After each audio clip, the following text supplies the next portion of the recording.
Remember when John Belushi used to do that? And I went through this whole thing where I was trying to learn how to do that because I thought it was cool. I'm going to do it with my other eyebrow, but I just can't do it. Maybe I'm more left brain, huh? Or whatever, right brain controls the left side of the body. Is that how it goes? Is it left brain people that are more creative or right brained? I can't remember. I would like to think I'm creative. Okay, so I figured I'd better do a Fez night. I didn't do a Fez night last week. Even though my computer was fixed, just something came up. And yeah, so I should talk about fixing my computer? No. Actually, it was real easy.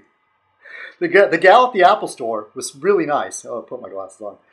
The gal at the Apple Store was real nice, and she said, yeah, your hard drive is fried. Now, luckily, I started backing up my files not too long ago, the important files, and so I was okay with that. I was okay there, even though I had to update a lot of software.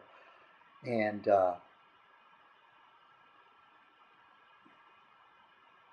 was I? Oh yeah, she told me that how to change my hard drive is that, and go to Best Buy and buy a hard drive from them, and it was actually really a good deal. I got off real easy. I thought, man, I'd be like hundreds of dollars, if something went wrong with my computer. And so I went to Best Buy and I bought a hard drive, and now I have 1 terabyte. I don't even know what to do with all those gigabytes. I have 1 terabyte of space on my hard drive. When my first computer, my old iMac, had something like 13 gigabytes. Anyway, probably it's just amazing. It's amazing how everything else has gone up in price, but electronics keeps going down. Yeah, who cares? I have this. Let me close this. Close this. And sorry, I'm off to a slow start. Been running around doing a bunch of stuff this morning, and so I guess that's it. I've got a cup of coffee.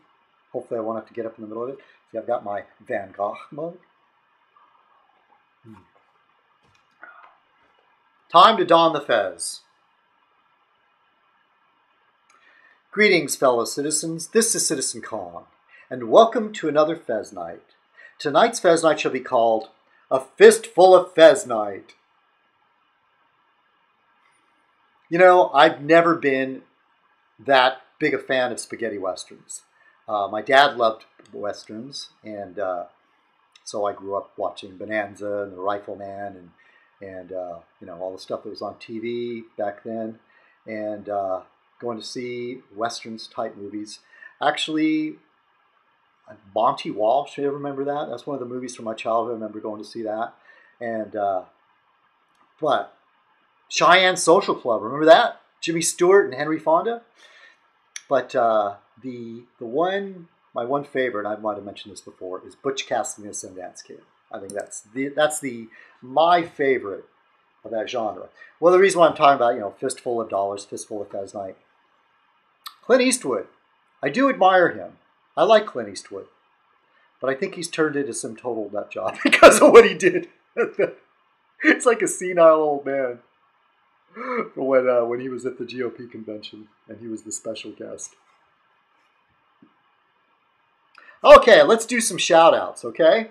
I want to give a shout-out to Maria and Monk, who I really enjoyed you and Old Frank's your last epic video about the senile grandmother. And the highlights of what stung out were the commercials for me. Those are my favorite parts.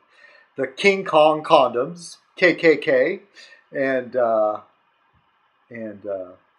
Wacky John's, what was it? Wacky John's peanut butter for dogs. That was disgusting. By the way, Wacky John, you're still blocked, and I'm not wacky. You know what? I have changed it's your brand of wacky, okay? I do enjoy wacky because the Marx Brothers was wacky. It's just that It's just that when I see you doing wacky, it just makes me grimace. You know, I genuinely liked you. I still like you. But how you turned against me, you know? All to please L. Brookman. And now that L. Brookman's not around, whose ass are you going to kiss now? You going to go back and kiss Riley's ass? Anyway, let's do a shout out to Scotty, who I talked to this morning, who's enjoying, I'm sure it's okay if I mention that he's enjoying fantasy football. I've said it many times, I just don't follow sports, really. And I'm one of those people that don't follow sports, but yet I do enjoy the Olympics. And I also enjoy a scandal, like the referee strike I found was interesting. And, when somebody getting popped for doing steroids, or when Pete Rose was busted gambling. I like that stuff. To me, I find that interesting. I guess it's a cynical part of me, because you say, oh yeah, sports is like this higher thing, It's like, it's all about competition and, the better man winning. Actually, in America, it's not like that. I'm talking about, like, it's something else from the old days, and the whole idea of, like, the better man, how the Brits used to say, well, it's the sporting thing to do. That's just not sporting. If anybody of you stopped by my channel, Google was doing this thing. Okay, so yeah, YouTube was bought by Google a long time ago. And no, let me finish shout outs, okay? And I want to say hello to Jeff Davis, hey, Nigel Cromwell, and who's supporting Roseanne Barr for president. You mentioned somebody else, but I didn't know who you were talking about. I've been wanting to bring back my redneck character. Maybe I should hold it as a surprise for you, Jeff. If I do it, I hope you don't take it the wrong way. Hello, Vlogger Cat. Hello. I more or less found your channel because Timmy was doing his puppet things. I'll admit, I still watch Timmy's videos, and sometimes they really crack me up. But he just uploads so many videos that a lot of it's just really, really bad. But, every now and then he comes up with something that will make me laugh out loud. And did I ever tell you, like, okay, like a lot of stuff that you do about me, basically annoys me and pisses me off. But recently, like you did the thing about how cheap my dad was. I thought that was really funny, and the neckerchief. And then a while back, when you're still doing the citizenkong skeleton puppet, and I made that remark how I haven't swam in the ocean for years and years. And for a guy who lives by the beach, somehow that's sort of sacrilegious or something. But I'm happy up here in District 9. I'm quite happy. And I talked to this guy this morning, this long story about how he was down in Mexico and he got stung by a stingray, and all this trauma he had to go to, seeing a Mexican doctor, and there wasn't any anesthetic, and the bleeding, and then how a friend of his was crippled for life because a stingray got her on some it affected her central nervous system. So I don't know. I'm not afraid of sharks or anything, boy, but stingrays and jellyfish, ooh. One time when I used to body surf, though, I was a teenager. I remember I was out past the breakers, and I remember there was a seal in the waves, kind of body surfing too, and I thought that was really cool. Anyway, long way around the story. I met Vlogger Cat because Timmy was doing a puppet video about her, and I thought, oh man, that's just awful what he's doing. And so I was curious who he was talking about, and gradually I put it all together, and I figured out who it was. Vlogger Cat is over there in another part of YouTube that I do not frequent. I believe Real Man kind of has both a toe in each pond, or used to. I haven't seen around here very much. Over there where there's Torp and the Wiz Lives and various other people. Yeah, they do vlogging, but it's a real different style. In fact, my circle, I'm the only one who really vlogs. Really. And for some reason, I ended up being friends with these people that put together funny videos. And since then, I'll never forget the first time I actually saw what Monk looked like out of nowhere. There was the Angry Dummy video. Sometimes they'd be on camera, but they'd be wearing masks, and they do these skits and stuff, and thought they were hilarious, but they were very mysterious because the old Frank and Monk never really showed themselves. And then one day, and my Dr. Bender character, which I usually keep over in the Royal Order of Fez, one day Monk made a video where he was Dr. Bender. And I was like, what the hell? He made two of them. I really got a kick out of those. And since then, Monk does do some vlogging. And sometimes he even calls it a Fez Night, which I am very, very honored that he does that. If anybody does a video and they call it a Fez Night, I guess even if they're not wearing a fez, but it's nice if there's a fez in there somewhere. I'm always very, very honored. Yeah, and I will, even if it's bad, I still like it. So anyway, nice meeting you, Vlogger Cat. You're a very nice lady. Like I said, you remind me of somebody that I once had a massive crush on years ago, and I don't know whether to talk too much about that, but yeah, boy. We used to hang out together. We used to go drinking together. She had a boyfriend. He lived up in San Francisco. I was always trying to get her to break up with him. And she just liked the attention. She liked having me around and knowing, that there was this because she was flattered. She liked having me around. But eventually it just it was driving me crazy. I almost, in some ways, ended up starting to hate her, and she moved away, and she moved up to San Francisco, married this guy, and then they promptly got divorced. I mean, they were only together a few months and they were divorced, and she would come down to visit me sometimes. She'd be in town and she'd call me and we'd go out for a drink. Oh man, she would get drunk and she'd be like, have her hand on my leg and all that. And I thought, oh, tonight's the night, But then she would get too drunk. And I'm such a gentleman, I wouldn't take advantage. Yeah. Anyway, Vlogger Cat, you do remind me of her. Her name was Christina, and she was a Pisces. And the funny thing is that I ended up, I guess you could call it an affair. I ended up having an affair with another Pisces, and it didn't work. It didn't work out in the end. It kind of ended badly, and for some reason, after that, my whole attraction for Christina ended. I completely lost my attraction for her, and for some reason, I think it has something to do with my attraction to Pisces. That I got cured of this obsession with the Pisces. I'm a Gemini, by the way. Not that I put a whole lot of stock in it, but I do a little bit. And when I read that thing with Carl Jung and synchronicity, and I do admire Carl Jung. I do. I respect Carl Jung. And when he did the thing about synchronicity, he did a really, really in-depth statistical analysis of how people pair up by sign. And it goes beyond randomness. It does. He found there was a correlation. Other than that, I wouldn't put too much stock in it. But it is interesting, I think. And so yeah, hi Vlogger Cat. And yeah, it's nice meeting you. And so,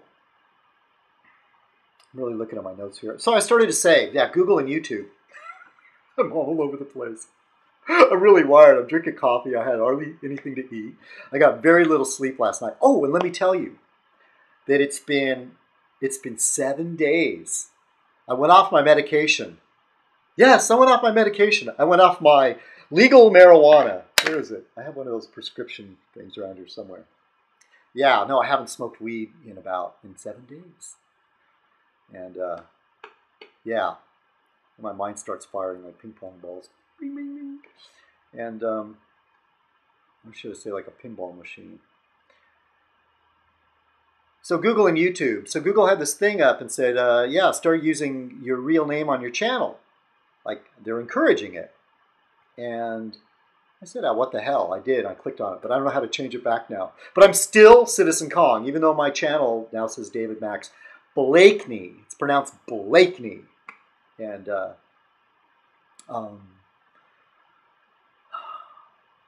you know, once I Googled David Blakeney once, and spelled the same way. And David Blakeney was once the Postmaster General of Canada.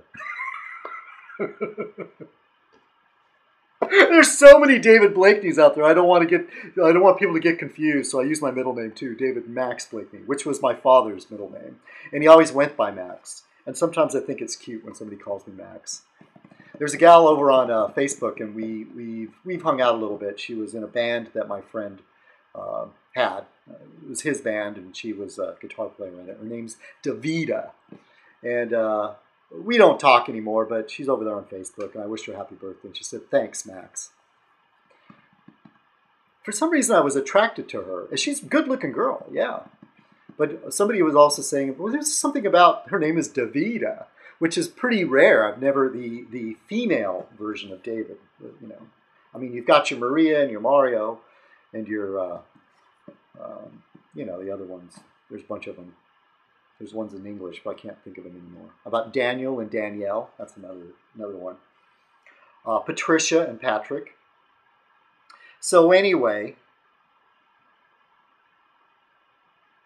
I was looking through my channel, and this video will make 751 videos on my channel. 751. A once dear friend of mine, who's no longer so dear, kept encouraging me to say, take those videos down, take them all down. I said, no. I like the idea of having 750 videos up. Of course, it wasn't up then. It was probably like 600 at the time. And it's funny, I was looking at which videos have gotten the most views. And I'm kind of surprised sometimes. It's hard to tell. I mean, you can try to make a video that you'll think will get a lot of views, and it won't. And these videos that had a lot of views, this is in the good old days when YouTube was a lot more democratic. Almost anybody new to YouTube could do something and get a lot of views. But since YouTube has become capitalistic, YouTube is run on capitalism now, and that has changed a lot. It's hard for the little guy to make a splash on YouTube anymore. Very, very hard. Not too long ago, I did make a video called Magnificent Vagina, which the intention was to get lots of hits because it had the word vagina in the title. And I've got about 800 hits on that video. And I'm kind of kicking myself for never monetizing that. But I think when it came out, the monetization wasn't offered to me. And the other one is the Adams Avenue Street Fair video, which got a lot of hits. But that wasn't intentional. I think because there's a crowd scene and there's a semi-attractive woman in the thumbnail, maybe? Could that have something to do with it? I know I gotta put like some hot-looking woman in the thumbnail. I got teased on that Adams Avenue video because basically, what the hell, I like doing this. I like photographing women. I mean, you see that? I uploaded those videos I used to when I did photography. That's my favorite subject matter, is photographing women. And I'm shy, so it's kind of hard. It's sort of like through friends, friend of a friend or whatever. Or actually my neighbor, she was very nice and very cooperative. It's nice knowing liberal females. See, a conservative female, she won't take her clothes off for the camera. What a liberal female will. So anyway, I was back over there a little bit around where Vlogger Cat hangs out. And I happened to watch a Torp video because somebody mentioned Torp in the comments. So I went over there and said, what the hell? I think one of my sock accounts is still sub to him. And yeah, he's still crazy, nutty guy. And I should talk. He does like these long vlogs where he's going on and on. And what do? I do the same damn thing, which make it natural that anyway, I won't say anything. Well, okay, it makes it natural that I don't particularly care for him. He came gunning for me once. He said that my views were fake or something like that. He was trying to say, oh, and the number of subscribers was fake. And I said, well, you know, at the time, and YouTube cleaned out a lot of subscriber lists, but I've always been the first to say that a lot of them are closed accounts and sock accounts. So what? You know, if people want to make the effort to make a sock account and subscribe to me, it's still a sub. It's not like I was doing it. It wasn't like I was creating hundreds of sock accounts and subscribing to myself or anything like that. No. It's because I was involved in those really fun wars. And like I said, I like, even though my end of YouTube, my circle, my part of the pond has diminished a lot, and YouTube in general has become a lot more boring. I've always thought that our area was the most interesting, and I think I've been lucky to have made friends with some very talented, I feel talented YouTubers. Frank of the Mountain, extremely talented man, and of course, Monk and old Frank, Monk and Stan, and even Jeff Davis. Except you're so rude sometimes, man. So rude. You really pissed me off there for a while. You're so devious. This whole back channel thing you were doing with Timmy, I'm still appalled.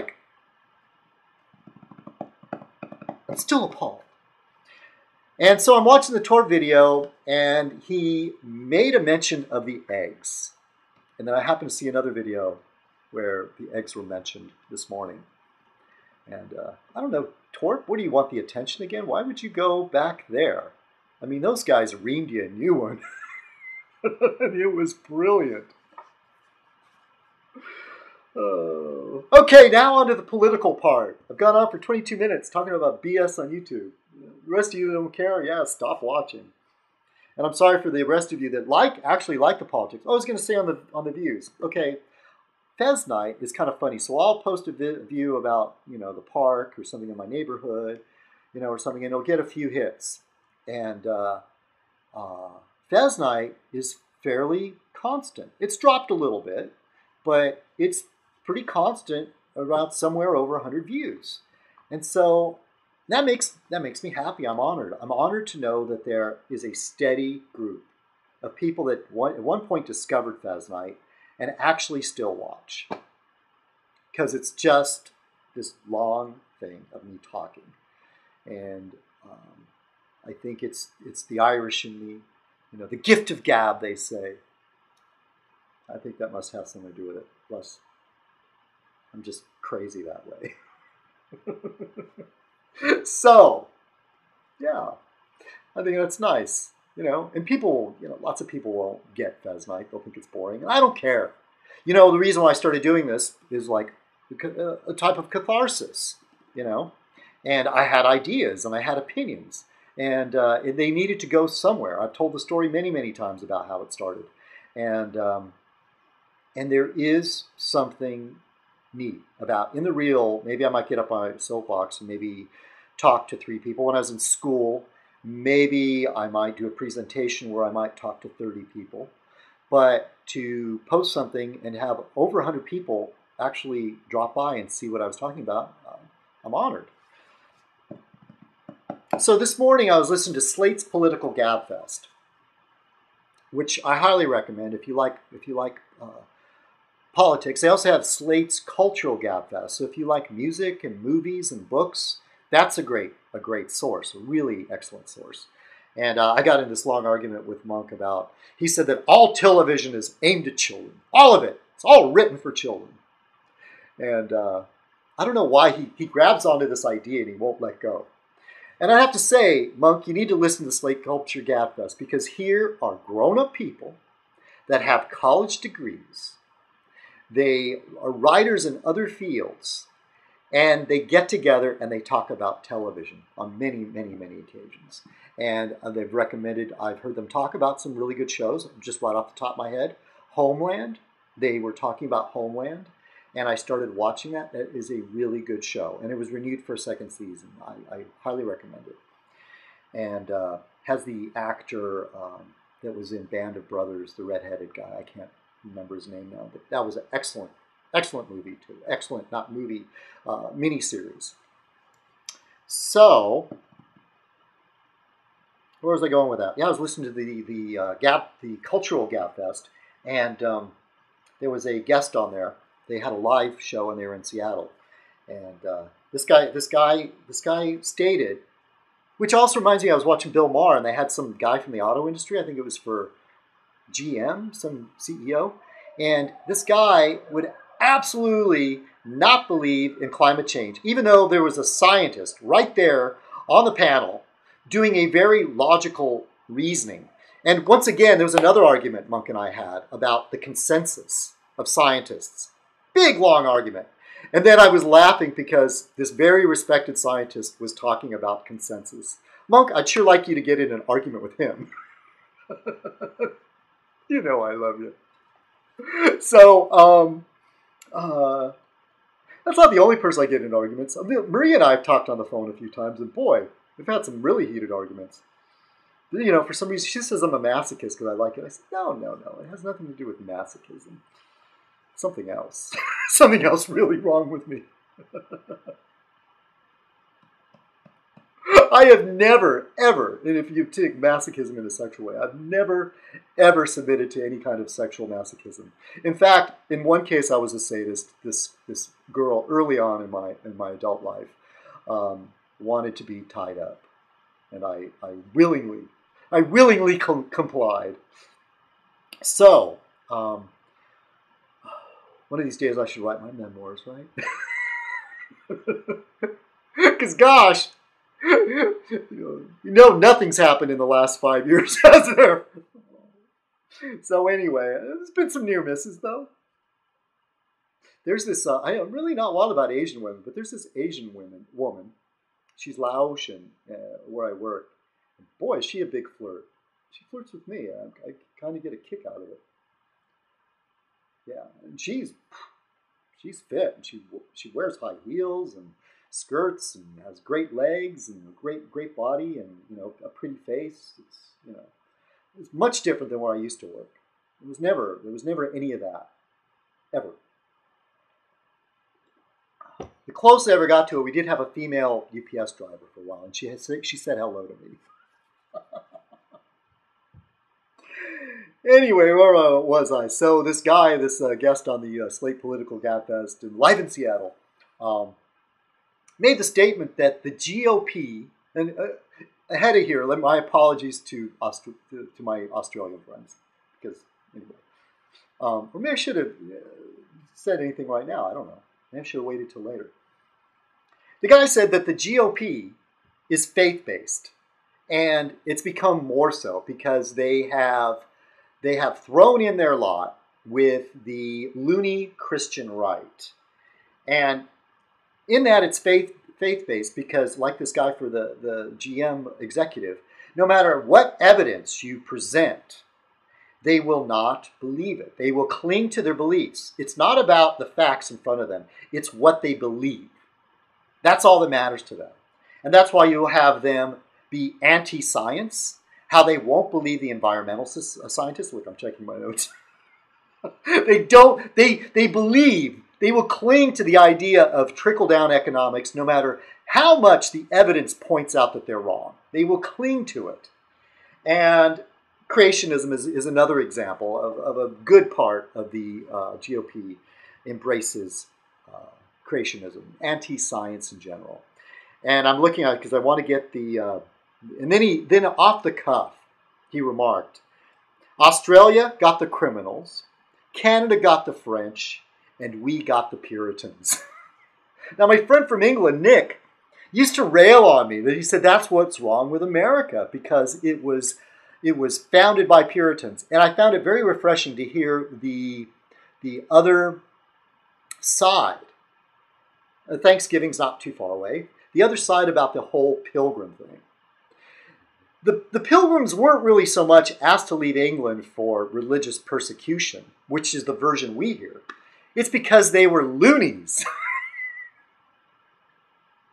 They were the Puritans. They had this stick up their ass. They were like saying that every fun activity in England, was they're going to go to straight to hell, And they were also, if I believe, they were like on the verge of committing treason, They, I think when they finally ousted Oliver Cromwell and went back to their monarchy system, that they were saying enough of this, because the whole Cromwell thing was tied in with this religious idealism, if I believe. Anybody that knows British history, correct me if I'm wrong, but I think there was some tie-in with that. And the thing that made England great, and it's funny, is that the word England was a blanket thing. It wasn't just the country. It was England was all of it, and then later they started calling it Britain.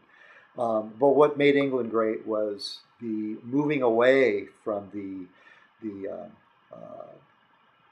ties to Rome, And even though Henry VIII was a lunatic in many ways, it was a good thing in the long run, because it pushed them in the modern world, gave them an advantage over the Spaniards and the Italians and the Portuguese. And so, because they were becoming more secular, the Puritans, they just needed to leave. And I'll agree. That's what's wrong. A lot of what's wrong with this country. From now on, every time Thanksgiving will be celebrated, if I'm invited to sit at someone's table, I will rail against the Pilgrims. Fucking bastards. With their blunderbusses and their big buckles on their hats, and pretending to be friendly with the Indians, stealing their food. Okay, I guess that's about it. Aren't you glad? Aren't you glad that it's finally over? All right, everybody. This is Citizen Kong. Thank you for watching Fistful of Fez Night. Cheers.